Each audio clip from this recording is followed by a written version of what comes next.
the right to defend itself inside and outside of its territory according to international law, of course. Thank you. Next question goes to the lady in the end of the first row. Yes. Hi, Elizabeth Gosling-Malo from Breaking Defense. My question is for the Swedish Prime Minister. Earlier during the announcement, I just wanted to clarify, you said that we would see the Global Eyes operating from Swedish bases starting from 2027, if I understood that correctly. And now we were talking about delivering the aircraft to NATO by 2030. Can you clarify what you meant by that? Well, I just stated the fact that we use them ourselves as well.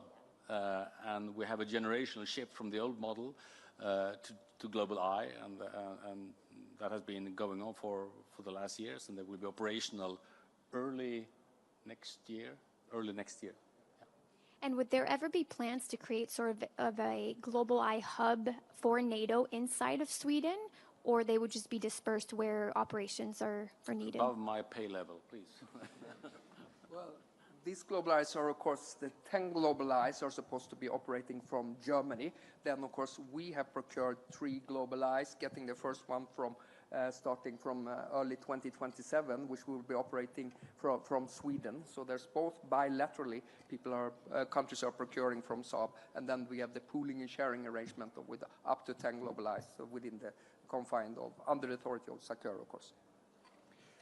Thank you. Next question goes to TV4, first row here. I have a question for Mr. Pål Jonson. You mentioned that the Global Eye had already proved itself in conflict situation. Can you elaborate a little bit more on that? Well, obviously, I mean that it's been flying 24/7 during the Iran conflict in the Middle East. But it's been flying in the Middle East to check threats for a long time. But that's apparently a conflict where it's been used a lot. And did you get a report back from the United Arab Emirates about how it performed? Absolutely. We get lots of information on all our systems, how they are being used, both in Ukraine and in the Middle East. So that's important feedback, yeah. But it's been working tremendously well. Thank you. Okay, we will take the gentleman over here. Thank you for the question. Lauri Nurmi, NATO correspondent, Iltalehti, Finland. A question for Mikael Johansson and question for Prime Minister Kristersson. This announcement NATO and Saab has made today are about deterrence, and our potential adversary is Russia. Mikael Johansson, could you please convince us why the technologies Saab has developed are better than the technologies the Russians have? Why Global Eye? And Ulf Kristersson, why Sweden is so strongly committed to weaponizing Ukraine, sending Gripens, even new Gripens to Ukraine? Why so? Thank you very much.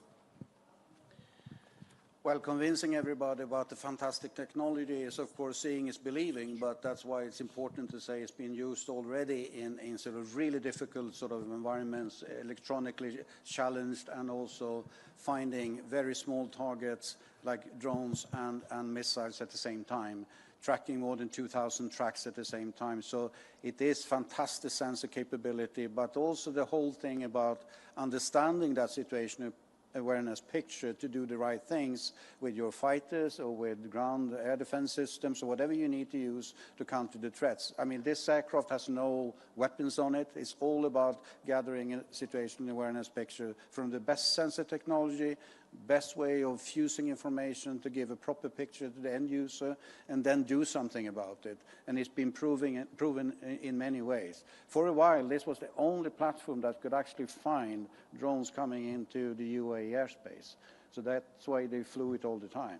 So what can I say? We have excellent technology in several areas, and we are able to do sort of a pragmatic integration of all that to give the best situation awareness.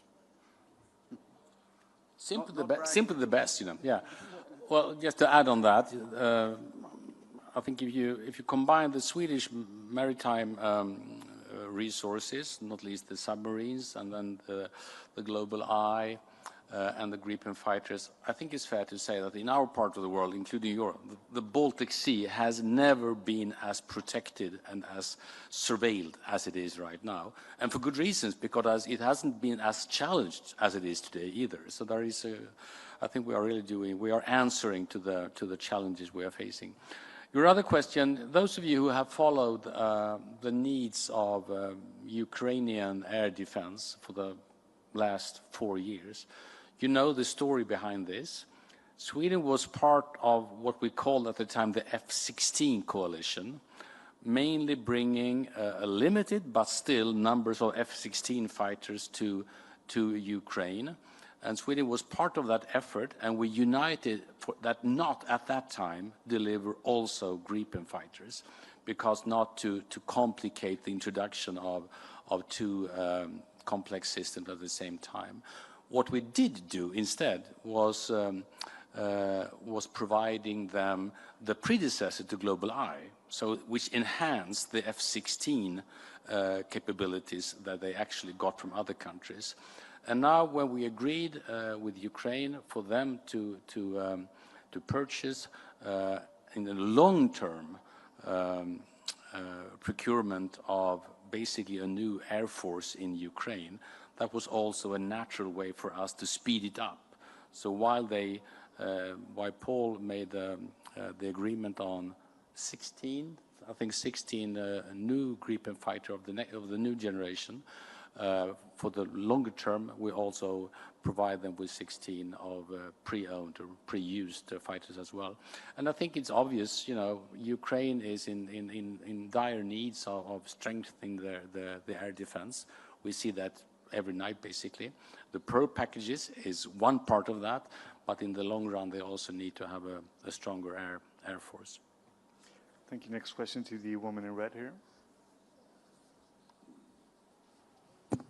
Thank you, news agency Interfax, Ukraine, Irina Sommer.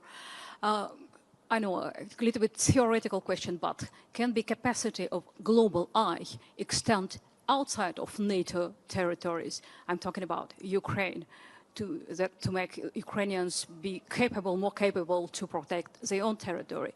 And if there is decision up to alliance, will be Sweden in favor of it? Thank you.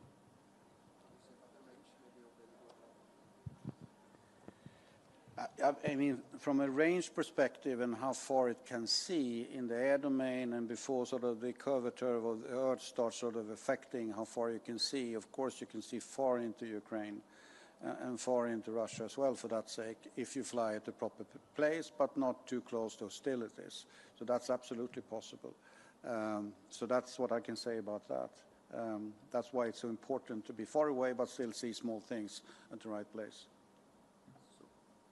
So the idea with providing them with IRI, the predecessor of Global Eye, was also that it can use Link 16, of course, and conduct the connectivity and the command and control from the air together with the F-16. Therefore, we focus on providing the Ukrainians with the IRI and waited with the Gripen fighter. So we did in that kind of sequence. And of course, it provides the Ukraine with a much better sea surveillance and situation awareness, both in the land domain and in the aerial domain.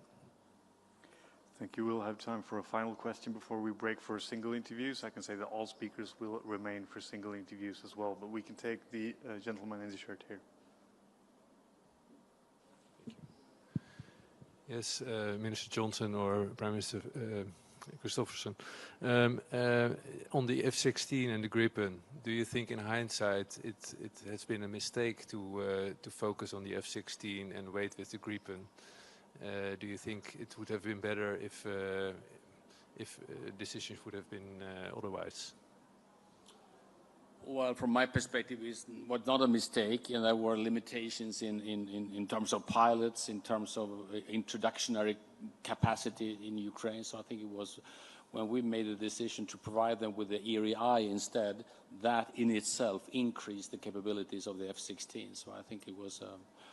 But I still have to say that when we had Volodymyr Zelensky in Uppsala a few weeks ago, and we met the first fighter pilots after been training on the Gripen fighter, and he had been for 200 missions in a MiG, and now for 5 kind of test flights with the Gripen. And he told me and President Zelensky, this is a game changer. Thank you. And with that, we break for single interviews. The speakers will remain dispersed here on stage, so please form queues. Thank you.